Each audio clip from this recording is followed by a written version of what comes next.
Buenos días, mi nombre es Isabel Rizan y os doy la bienvenida a la bibliotecaria de Miskatonic.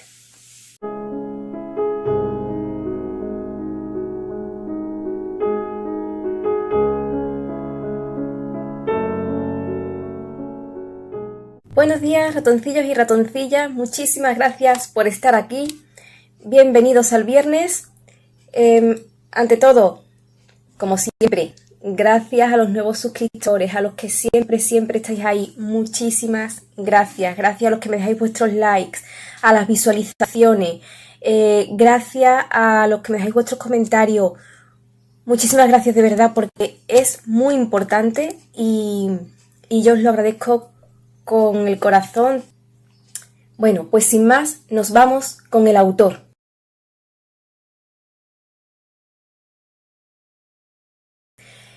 Máximo Gorki nació en 1868 y quedó huérfano a la edad de 11 años. Se hizo cargo de él su abuela. Dejó la escuela a los 12 años y empezó a aprender oficios. Estuvo en una tienda, se enroló en barcos e incluso trabajó como panadero. En 1887, después de un intento de suicidio, decidió hacer un viaje por Rusia, trabajando en distintos oficios, en distintos trabajos y acumulando experiencia para lo que serían después sus libros. Su verdadero nombre es Alexei Maximovich Peskov y él se puso el seudónimo Gorki, Máximo Gorki, cuando estaba trabajando para un periódico en Tiflis. Gorki tiene varias obras escritas, trabajó muchísimo y él tomaba la literatura más que como un trabajo estético o de entretenimiento. Para él escribir era un acto moral y político a través del cual podía cambiarse el mundo.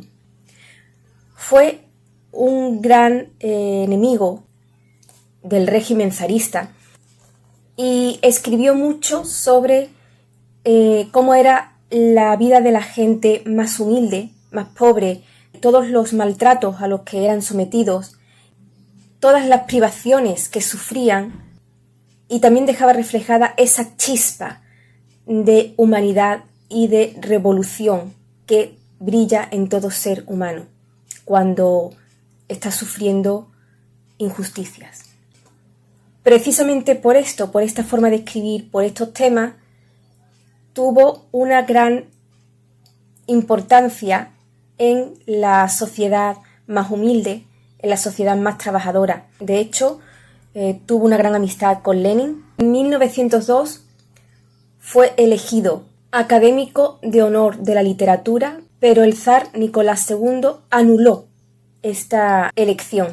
Como apoyo a Máximo Gorki, Chejov y Korolenko decidieron abandonar su puesto en la academia. En 1906 los bolcheviques decidieron enviarlo a Estados Unidos para recaudar fondos para la causa revolucionaria y ahí fue cuando empezó a escribir La Madre. También en Estados Unidos, en ese viaje por Estados Unidos, cuando comenzó a desarrollar una aversión profunda hacia la vida burguesa. De 1906 a 1913 decide establecerse en Capri porque no aguantaba la atmósfera de represión que existía en Rusia. A pesar de ser un ateo convencido, Gorki no era para nada materialista, llevaba una vida bastante espiritual y buscó la forma de crear un ateísmo religioso, lo cual es muy interesante y tengo que investigar más sobre qué es esto, pero creo que sé por dónde van los tiros. Seguramente irá por la creencia en el ser humano, en la cultura y en llevar una vida, como digo, poco materialista. Tras 1913 regresa a Rusia, comienza poco después la Primera Guerra Mundial y aquí es cuando empieza a alejarse de Lenin, cuando se da cuenta de las políticas y los pensamientos de Lenin y en sus ensayos, unos ensayos que escribe, le llega a comparar incluso con los zares. Yo soy de la opinión que lo que ocurrió en Rusia no fue ni más ni menos que la deposición del régimen zarista para poner un régimen comunista que al final era el mismo perro con distinto collar, ni más ni menos. Y esto suele pasar muchísimo en todas las revoluciones. Cuando se derroca un poder, suele subir otro, la oposición, que hace exactamente lo mismo y toma las mismas posiciones que el antiguo régimen. Con el aumento de la represión stalinista, Gorki fue puesto bajo arresto domiciliario y poco después muere su hijo en extrañas circunstancias y unos días más tarde muere Gorki. Los ataúdes son llevados por Stalin y Molotov y solo años más tarde se especuló que Gorki pudo haber sido asesinado por agentes del NKVD de Yagoda.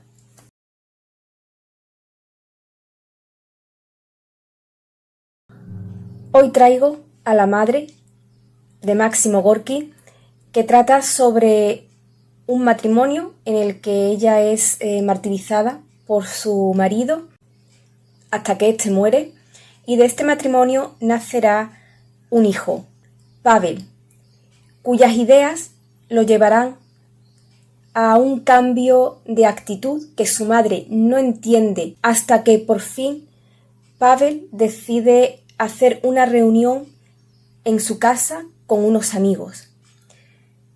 Entonces, esta reunión va a significar un antes y un después en la vida de Pelagia, la madre de Pavel, y también su sufrimiento a las consecuencias que las acciones y los pensamientos, las ideas de su hijo pueden traerle.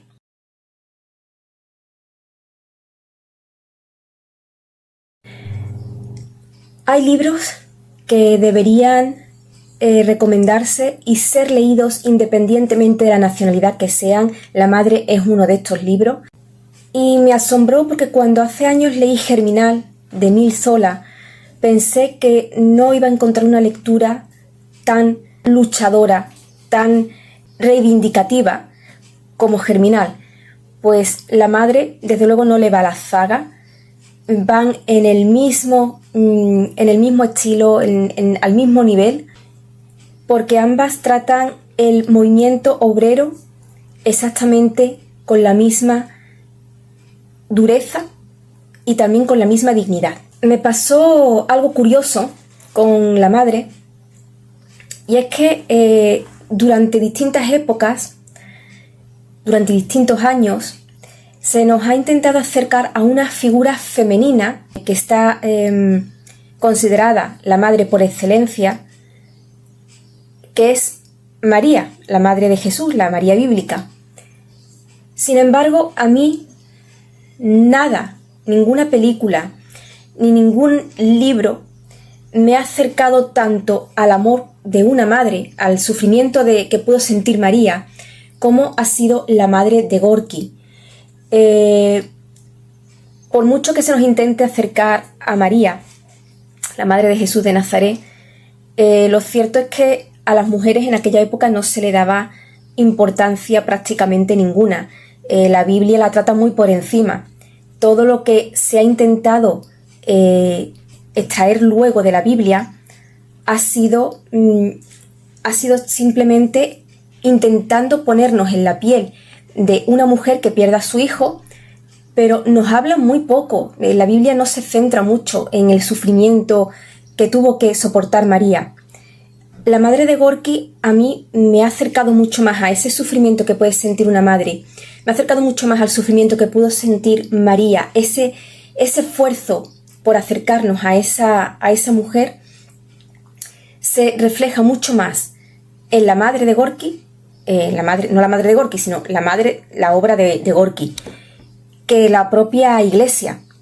Y de hecho es un canal estupendo para acercarnos al sufrimiento de las madres. Creo que de alguna forma Gorki ha hecho mucho más por la imagen de María que la propia Iglesia. Leer la madre no es solamente acercarse al despertar de la conciencia colectiva, al florecer de las primeras ideas y al concepto de movimientos que nos han dado tanto y que en cualquier momento se nos pueden arrebatar, y de hecho algunos se nos están arrebatando, sino que es acercarnos también mucho más a un nivel teológico y espiritual. Como he dicho, es acercarnos mucho más a lo que debió sentir esa mujer como fue María, Madre de Jesús. Pero no solamente a María, sino a todas las mujeres históricas que son casi anónimas o prácticamente anónimas, o de las que se sabe muy poco y que han quedado en un segundo plano, en las sombras. La madre es un reconocimiento a todas ellas. Hay una novela que ya presenté en su momento, que fue Lo que el viento se llevó, y en ella hay una escena en la que Melanie le habla a su prometido Ashley Wilkes sobre Charles Dickens. Estaba hablando sobre literatura, y lo que dice es que Charles Dickens es todo un caballero, y se supone que lo dice por la forma de escribir.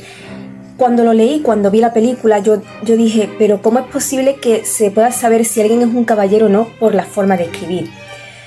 Pues yo con Gorky lo he entendido. Tiene un estilo sutil, bondadoso, sensible, compasivo, cayendo a veces en la idealización del movimiento obrero, y en contraposición a Germinal, que es mucho menos idealista y que es mucho más agresivo. Germinal es mucho más cruel, desgarrado y, como digo, agresivo que la madre. Entonces, tanto una como otra son lecturas obligatorias. Ya traeré Germinal, que por desgracia no quedan desfasadas. Esa es la pena, que seguimos en la brecha. Bueno, ratoncillos, pues esta es mi recomendación. Si os ha gustado el vídeo, por favor, un like, suscribíos, que es gratuito, no perdéis nada. Recomendadme, compartid el vídeo. Pasad un feliz fin de semana. Nos vemos aquí el lunes. Sed muy felices y leed todo lo que podáis.